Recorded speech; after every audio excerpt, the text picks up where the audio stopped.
ازيكم عاملين ايه؟ انا بصوا الفيديوهات اللي انا بعملها كلها ورا بعض علشان انزلها لكم حلقات جنب بعض، عشان كده هتلاقوني بنفس اللبس ونفس اللوك. الميك اب ما بيتغيرش عشان الفيديوهات قصيرة جدا، فانا بعملها ورا بعض بحيث ان ايه انزلها لكم على طول ومطولش عليكم في الفيديوهات.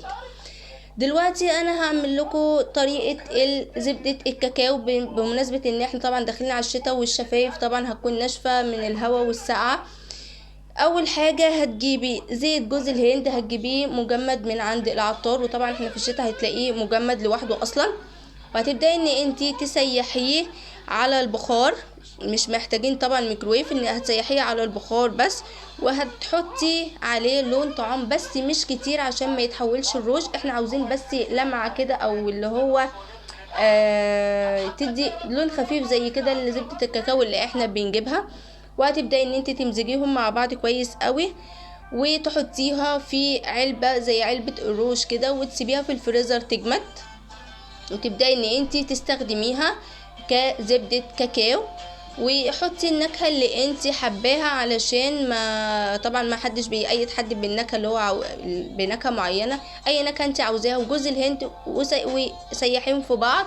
وابدأي ان انتي تستخدمي زبدة الكاكاو وانتي اللي عاملاها بنفسك في البيت.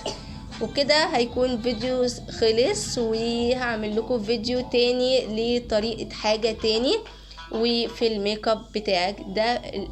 فيديوهات لسلسلة، عشان الناس اللي ما تابعتش الفيديوهات اللي فاتت، دي سلسلة حلقات من اهلا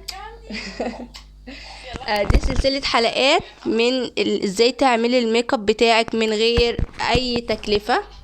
واللي ما اشتركش في القناة ينزل بسرعة يشترك في القناة، علشان في فيديوهات جامدة جدا هتنزل، وما تضيعوش الفرصة من ايديكم. فعلوا الجرس بسرعة. يلا باي باي، واشوفكم في فيديو تاني.